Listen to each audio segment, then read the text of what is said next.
There's the perspective of money creating disharmony, and then there's the perspective of an exchange of value. What do you imagine you're going to get for the investment you're going to make? Your clients also have those stories, but they're completely different from yours. What's your relationship with money? When you're paying for something, how do you feel about that investment? Where does money factor into your partnership with your clients, especially those people who are paying you? There seems to be maybe a division of power where there's an exchange of money, or where you are being paid. Maybe that partnership dynamic is not necessarily as balanced as it could be. And the idea that where there is an exchange, value is created. So remember that in order for there to be a true experience of value, there must be an exchange that happens. So that's another idea to sort of table into this cocktail as we explore what it means to have money involved in a partnership that you have with your clients. The other idea that I want to invite is this idea that money is a symbol of the value you create. So there's a couple of things going on here. There's the concept that there's the perspective of money creating disharmony or money creating an inequity in the relationship. There is that perspective, quite possibly, and in some cases that is absolutely true. And then there's the perspective of money actually representing an exchange of value by one party paying for the value that the other party is bestowing upon them, right?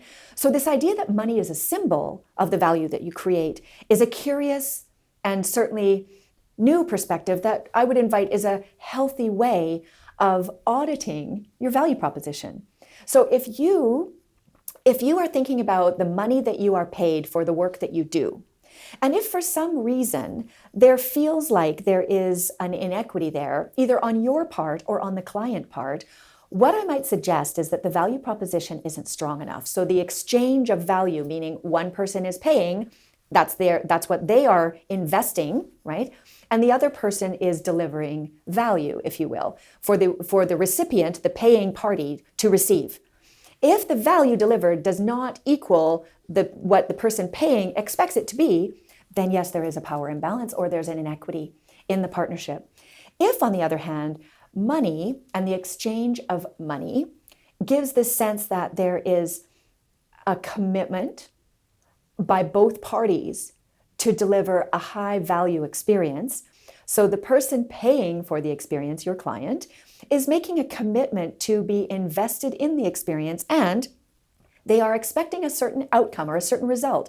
And in their imagination of what is going to transpire, they have decided that the value that they will pay for is worth the money that they are investing, and that the value received will be ideally the best money they've ever spent.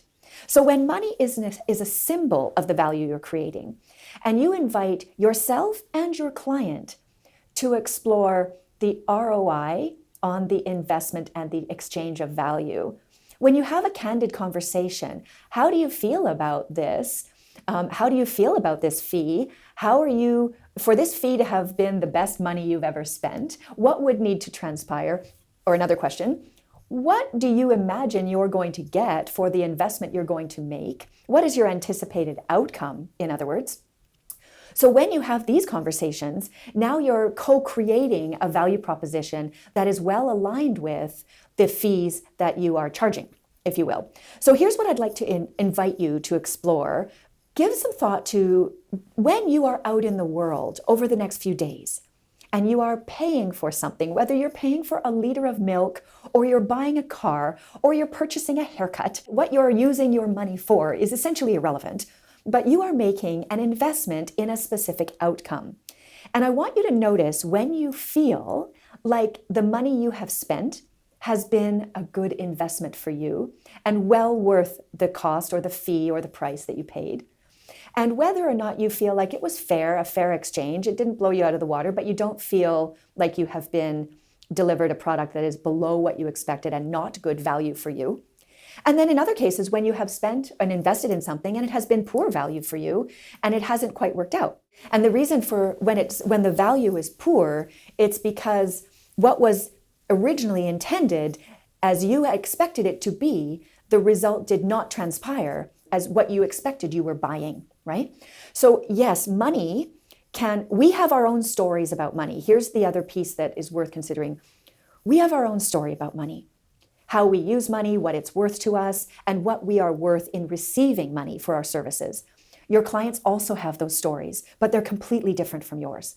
So every time you're engaging in a financial exchange of some kind, it's important for you to invest the time to make sure that your stories, your expectations of value match, that what you are anticipating that you will deliver in exchange for the money you receive is going to be valued at the level that you want it to be so that your client feels like they've had a great investment on their part.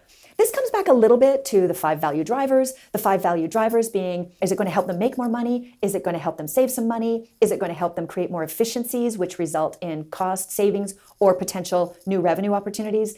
Is it going to help them feel like they've had a really easy, hassle-free experience that is worth a fortune because they've got so much other stuff going on and the last thing they need is more difficulty in their life to get them to the result that they want?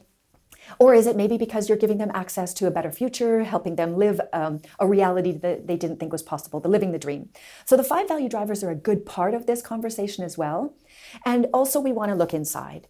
What's your relationship with money? When you're paying for something, how do you feel about that investment? Does that create for you some kind of a shift in the dynamic? Does the money somehow create an unhealthy or unproductive shift in the dynamic where you feel that there's been a power struggle or a differentiation in power or equality or equity, if you will?